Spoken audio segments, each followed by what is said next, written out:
On traverse Crépy jusqu'au parc de Géresme et on monte sur un plateau.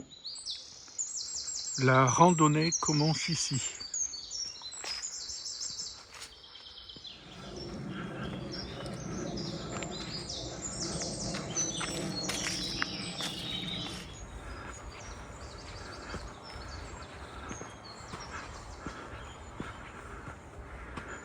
On a débouché sur un plateau, on traverse un carrefour, puis on suit une route.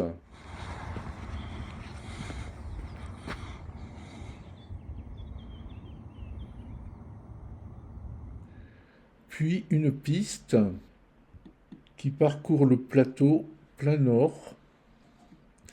À notre droite, une large parcelle appelée la Couture. Voir la vidéo précédente sur la signification de ce nom.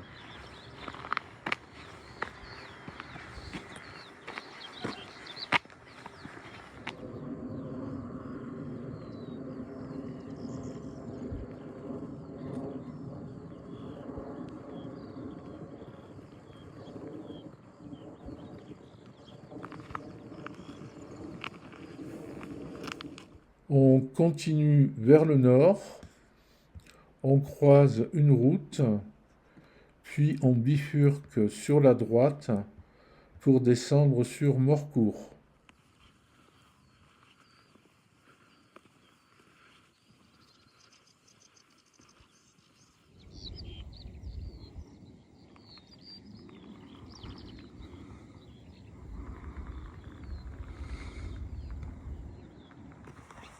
On commence la descente vers Morcourt.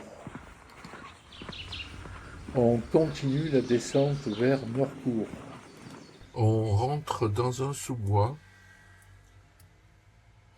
et on passe le rue de Morcourt.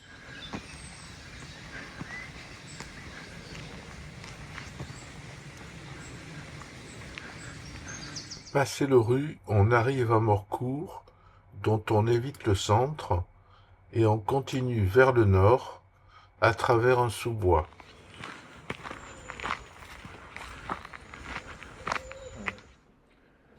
Et on longe de belles clairières.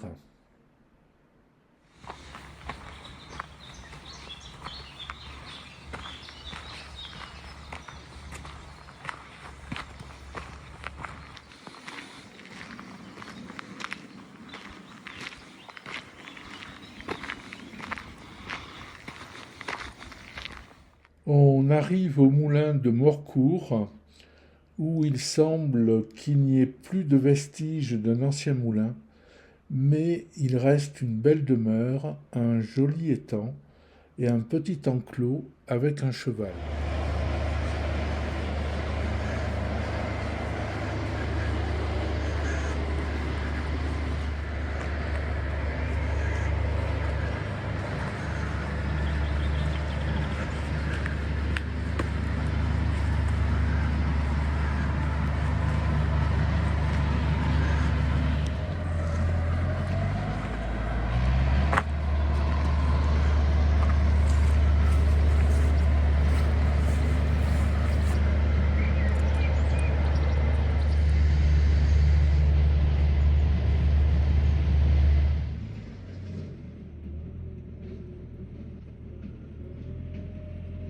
On quitte le moulin et on monte sur le bord du plateau de la chapelle Sainte-Anne en direction de Bettencourt-en-Valois.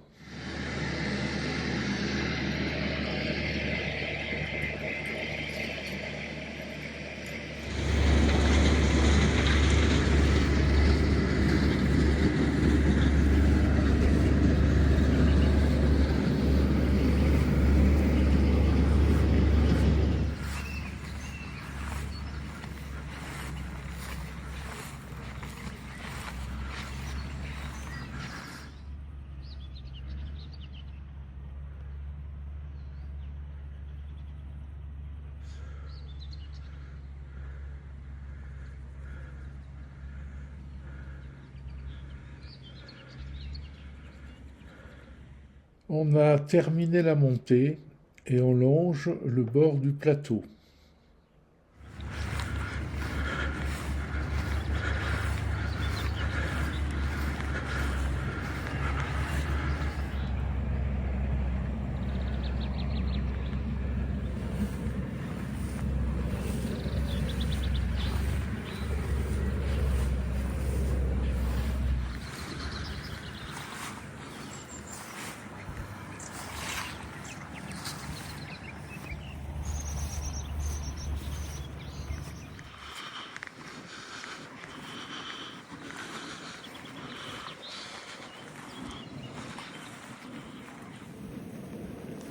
On aperçoit Bettencourt-en-Valois.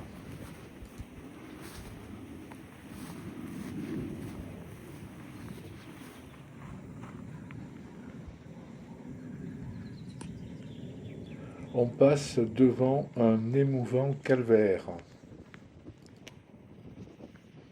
On arrive dans Bettencourt-en-Valois, dont le nom n'a rien à voir avec la richissime famille des Bettencourt. Bettencourt signifie le cours de Béthan, autrement dit le domaine, cours, appartenant à Béthan, qui est un nom d'origine germanique. C'était donc à l'origine une villa carolingienne. Une villa était une grosse exploitation agricole. Au IXe siècle, la villa de Bettencourt appartenait à l'abbaye de Moréenval. Les abbesses étaient donc seigneurs de Bettencourt jusqu'à la Révolution. Une vue du portail de l'église Saint-Sulpice de Bettencourt. On quitte l'église et Bettencourt et on avance rapidement vers Gilaucourt. Après Bettencourt, on traverse un sous-bois pour arriver à Gilaucourt, dont on va éviter le centre. On le quitte rapidement et on va longer un plateau jusqu'à croiser une route. Une plantation de sapins de Noël. Le Père Noël ne doit pas être bien loin.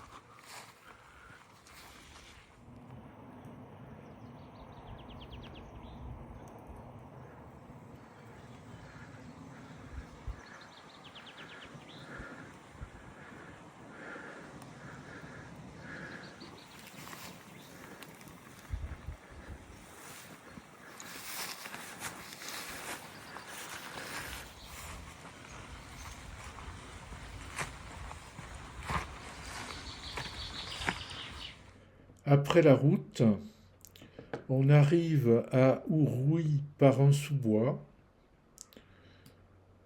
On le quitte rapidement pour longer une belle clairière. Avant d'arriver à Ourouy,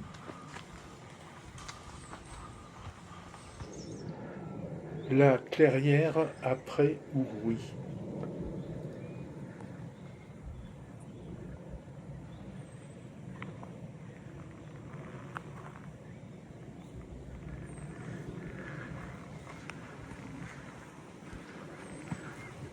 On monte sur un nouveau plateau en passant devant deux grottes.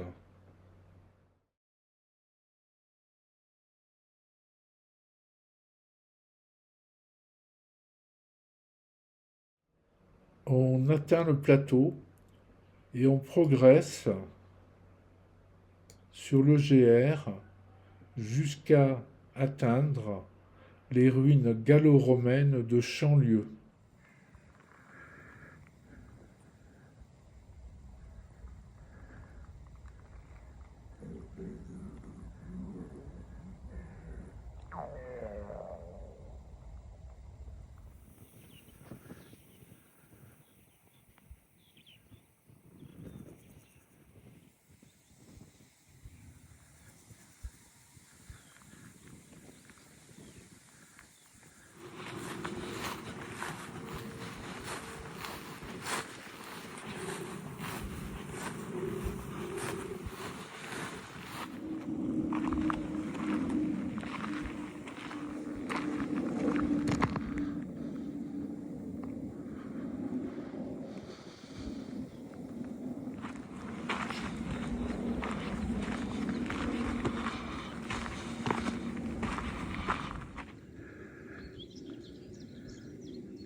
Le site est fouillé en 1857 par Eugène Viollet-le-Duc.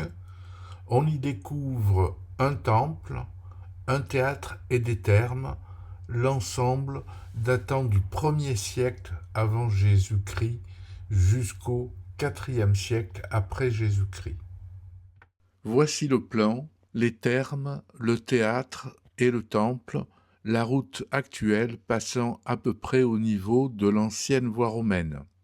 Pour en savoir plus, consultez le site de la ville d'Aurouy indiqué en description de cette vidéo. On parcourt la circonférence du théâtre.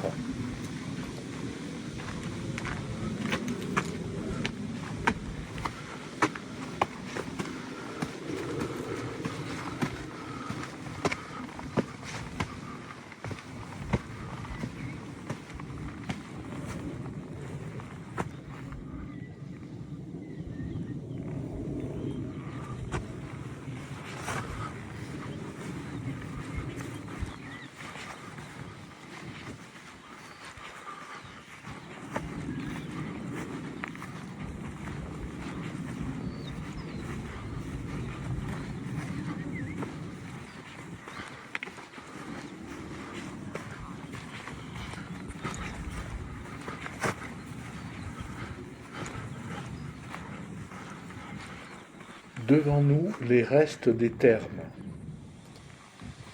Devant nous, les gradins de premier rang du théâtre.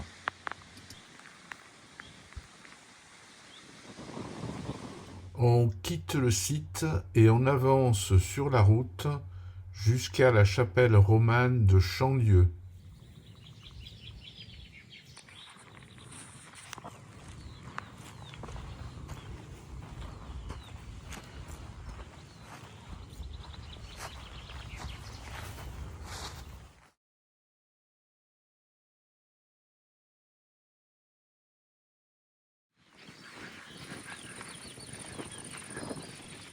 Devant nous, le bosquet dans lequel on aperçoit la chapelle.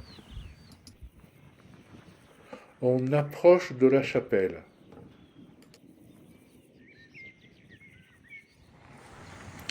Devant nous, le portail de l'ancienne église romane orientée vers l'est.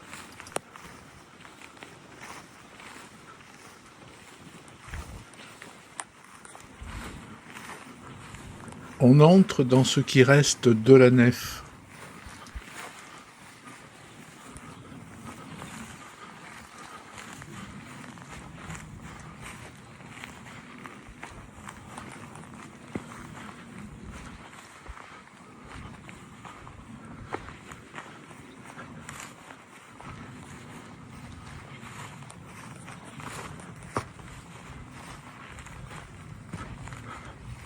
Puis on avance jusqu'au chœur.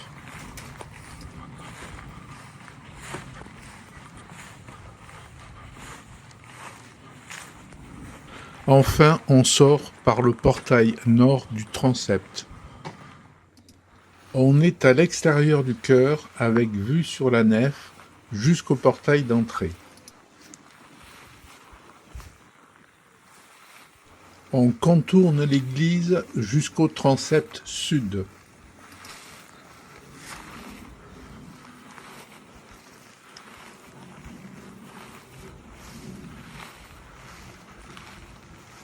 On quitte la chapelle, on traverse Chanlieu.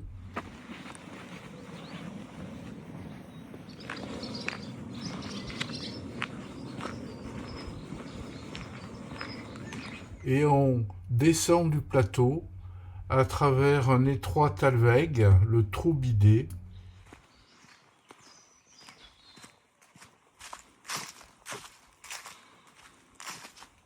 jusqu'à une ferme abandonnée, la ferme de Donneval.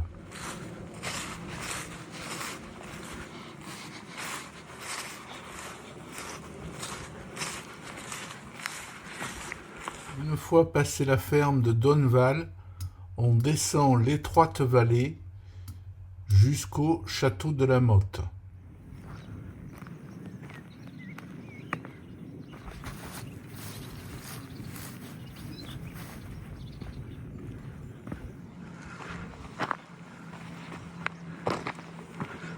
Le château de la Motte.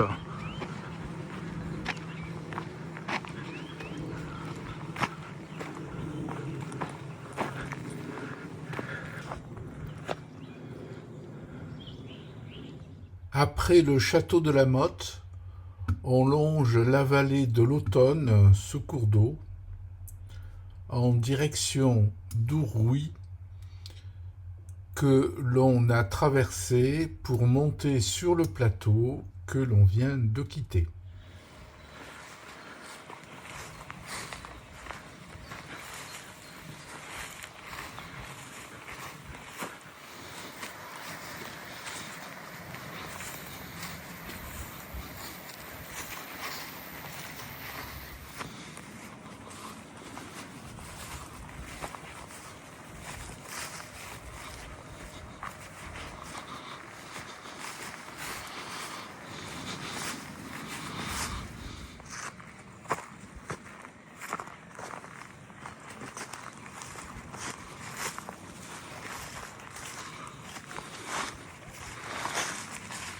Puis on bifurque vers le sud pour traverser l'Autonne.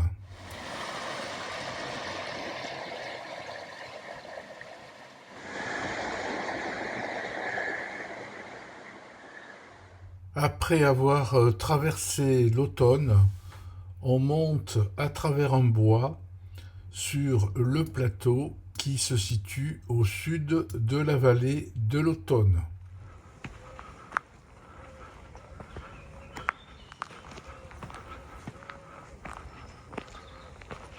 Au bout de la montée, on débouche sur le plateau et on avance jusqu'à un réservoir.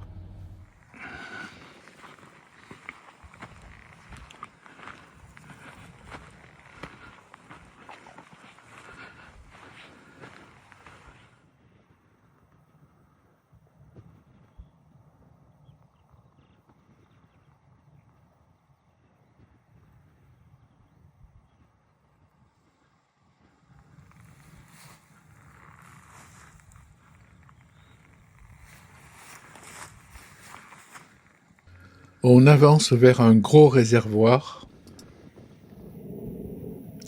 À notre droite, le plateau de l'autre côté de la vallée où l'on va descendre.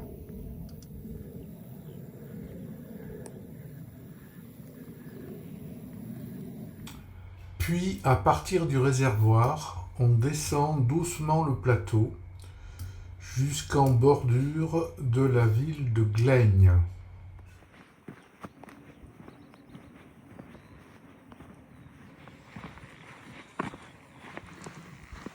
On quitte le plateau.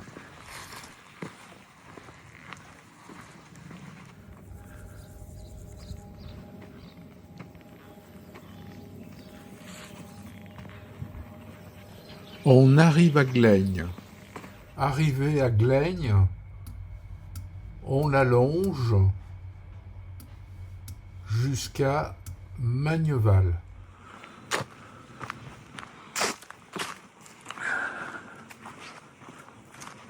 Après Magneval, on remonte à travers un sous-bois sur le plateau que l'on venait de quitter pour contourner Céry-Magneval.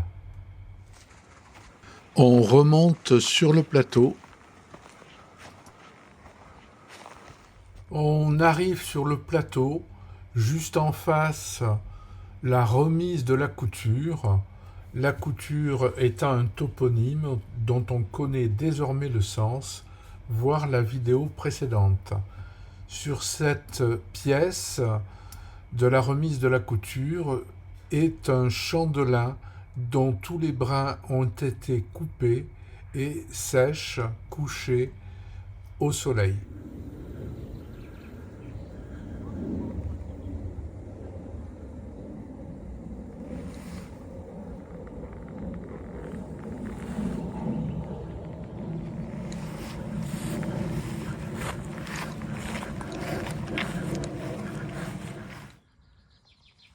Un immense champ de lin qui a été fauché.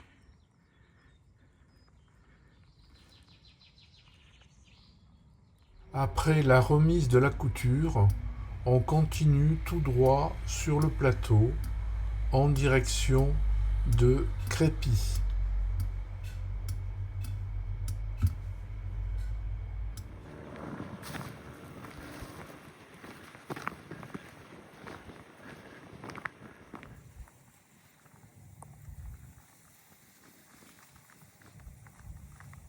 À la descente du plateau, on longe une route et on arrive devant les contreforts du château de Crépy.